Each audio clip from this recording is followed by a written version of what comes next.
Welcome to Aadya TV. ఇప్పుడు మనం ప్రస్తుతం స్కూల్ ఎడ్యుకేషన్ డైరెక్టర్ ఆఫీస్ దగ్గర ఉన్నాము. ఇక్కడ సైబరాబాద్కు సంబంధించి పీడిఎస్ విద్యార్థి నాయకులు మాత్రము ఇక్కడ 23,000 ప్రభుత్వ పాఠశాలను రేవంత్ రెడ్డి మూసేస్తానని అనడంతో ఫీజు రిమెంబర్మెంట్ చట్టాన్ని తీసుకురావాలని చెప్పేసి గురుకుల విద్యార్థుల కనీస వసతులు లేవు అని చెప్పేసి ఇక్కడ ఈరోజు పీడిఎస్ ఆధ్వర్యంలో ఈరోజు ధర్నా తలపెట్టడం, ముట్టడి అంటే డైరెక్టర్ ఆఫీస్ ముట్టడి తలపెట్టడం అనేది అయితే జరిగిందని చెప్పుకోవచ్చు.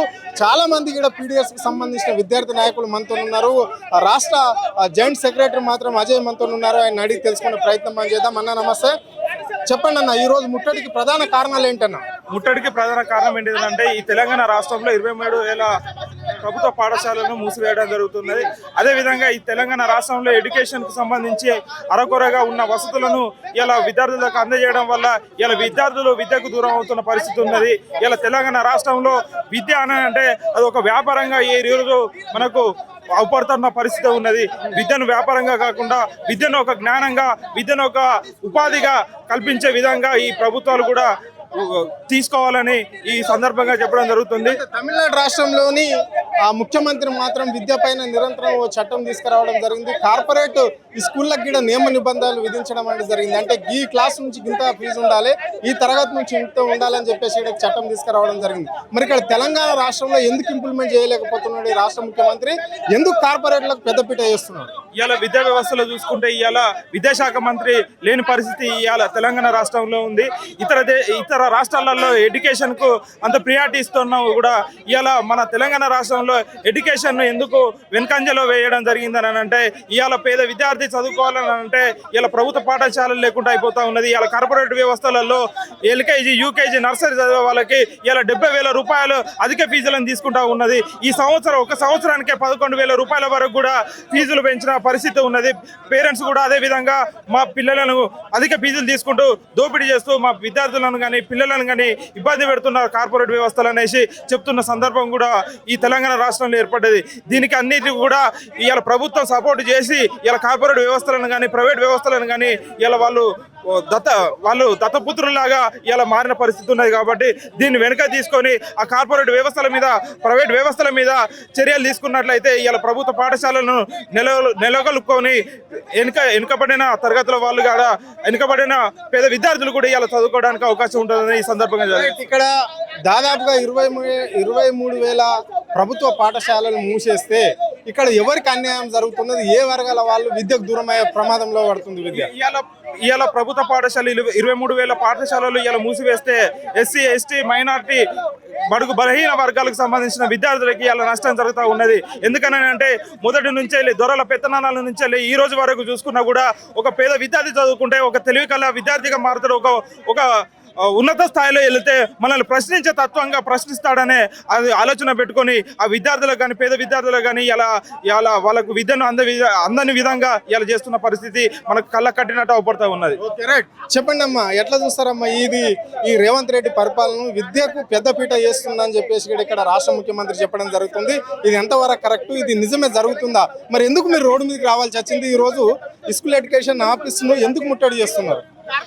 ఈ రోజు నేటికి 2.5 సంవత్సరాల దగ్గర అవుతుంది సీఎం వచ్చేసి. తను ఇచ్చిన హామీలు కూడా సరిగా ఇవ్వట్లేదు. ఈ రోజు ఒక్కొక్క స్కూల్కి వెళ్తే వాళ్ళకి సరైన వసతులు లేవు. ఫుడ్ పాయిజన్ తో చాలా మంది పిల్లలు కూడా చనిపోవడం జరుగుతుంది. అలాగే ఇప్పటికీ 23,000 స్కూళ్ళు నిలిపివేయబడ్డాయి, మూసేస్తామంటున్నారు. మరి మూసేస్తే నిరుపేద విద్యార్థులు ఏమైపోవాలి? పల్లెల నుంచి ఎక్కడి నుంచో వచ్చి వెళ్తున్నారు. కార్పొరేట్ స్కూల్ వాళ్ళేమో వాళ్ళకి ఇష్టం వచ్చినట్టు ఫీజులు వసూలు చేస్తున్నారు. మరి నిరుపేద విద్యార్థులకు న్యాయం చేయడానికా లేకుండా అన్యాయం చేయడానికి చేస్తున్నారా? ఇప్పటికి 23,000 స్కూళ్ళు మూసివేయబడ్డాయి. అంటే దీనికి కారణం ఏంటి? ప్రతి ఒక్కరు సీఎం న్యూస్ లో చెప్తాడు 23 కాదు, మేము ప్రతి ఒక్క విద్యార్థికి న్యాయం చేస్తున్నాం, అన్ని వసతులు సక్రమంగా కల్పిస్తున్నాయి, మీరు కావాలని విజిట్ చేయండి అని చెప్తున్నారు. కాకపోతే ఇక్కడ వాళ్ళు ఎప్పుడూ వచ్చి విజిట్ చేసినది లేదు. అలాగే చెప్తున్నారు ఇది చేస్తున్నాం, అది చేస్తున్నాం అని చెప్తున్నారు. ఇప్పటికీ ఒక్క నోటిఫికేషన్ వేయలేదు. చాలా మంది విద్యార్థులు అంటే ఇక్కడ రాష్ట్ర ముఖ్యమంత్రి మాత్రం విద్యకు, వైద్యానికి పెద్దపీట వేస్తున్నాం, ఇక్కడ దాదాపుగా కాంగ్రెస్ పార్టీ అధికారంలోకి వచ్చి నుంచి 67,000 ఉద్యోగాలు ఇచ్చినాము అని చెప్పేసి ఆయన చెప్తున్నాడు. మీరేమో ఏం చేయలేడని మీరు చెప్తున్నారు. ఇది ఎంతవరకు కరెక్ట్? ఎట్లా చూడాలి దీన్ని? ఎక్కడ ఇచ్చిండ్రు? ఎన్ని 63 ఏళ్ళు ఎంత ఇచ్చిండ్రు? నోటిఫికేషన్ ఎవరికి ఇచ్చిండ్రు? అదే ఎన్నో 3,000 4,000 ఇచ్చి దానికే సమర్థం అవుతున్నాడు తప్ప 63 ఏళ్ళు ఎవరికి ఇయ్యలేదు. ఇప్పటికీ బాగా రోడ్డు మీదకి వస్తున్నారంటే అక్కడే అర్థం చేసుకోవాలి. మనం కూడా ప్రతి ఒక్కరు న్యూస్ లో అంటారు, ఎక్కడ కూడా అంటారు, ఇన్ని విద్యార్థులకు ప్రతి ఒక్కరిని అన్యాయం చేస్తున్నాం, ప్రతి ఒక్కటి సక్రమంగానే వహిస్తున్నామని. ఒక్కటి సక్రమంగా లేదు. ప్రైవేట్ పాఠశాలల పరిస్థితి ఏంటి అంటే ఫీజుల మూత మోగిపోతుంది అని చెప్తున్నారు. ఒక యూకేజీ ఎల్కేజీ నర్సరీ విషయంలోనే 50,000 వేలు కట్టించుకుంటున్నారు అని చెప్పేసి కూడా ప్రజలు చెప్తున్న తీరు. దీన్ని ఎట్లా చూస్తుంది మీ పీడిఎస్? ఇప్పటికి యూకేజీ ఎల్కేజీలో దాదాపు 50-60 వేల నుంచి ఫీజులు వసూలు చేస్తున్నారు. దీనికి మన చట్టం ప్రకారంగా అందరికి సమానమైన మరి ఇంకొకటి న్యాయమైన విద్య అందించాలి. అందరికి ఫ్రీ ఎడ్యుకేషన్ ఉండాలి కదా. మరి అది కాకుండా పేద ప్రజలకు అన్యాయం చేయడానికే ఇదంతా కార్పొరేట్ విద్య చేస్తున్నది. ఇక్కడ రేవంత్ రెడ్డి గారు 23,000 ప్రభుత్వ పాఠశాలని మూసివేస్తామని ఒక స్టేట్మెంట్ ఇచ్చారు. దానిని 23,000 ప్రభుత్వ పాఠశాలని మూసివేస్తామనడానికి కారణం ఏంటి? పేద పిల్లలని స్టడీకి దూరం చేయాలనేది రేవంత్ రెడ్డి గారి ఒపీనియన్ అనేది దాన్ని మేము క్వశ్చన్ చేస్తున్నాము. దానికి ఖచ్చితంగా రేవంత్ రెడ్డి గారు సమాధానం చెప్పాలి, క్షమాపణ కూడా చెప్పాలి. ఇంకా గురుకుల పాఠశాలలలో మౌలిక వసతులు లేవు. గురుకుల పాఠశాలలో కనీసం ఆడపిల్లలకి సెక్యూరిటీ లేదు. కాంగ్రెస్ ప్రభుత్వం వచ్చి 3 సంవత్సరాలు అవుతున్నా కూడా వాళ్ళ మేనిఫెస్టోలో ఉన్న హామీలను ఇంకా అమలు చేయలేదు. అవి చేయాలని మేము కోరుతున్నాము రేవంత్ రెడ్డి గారిని.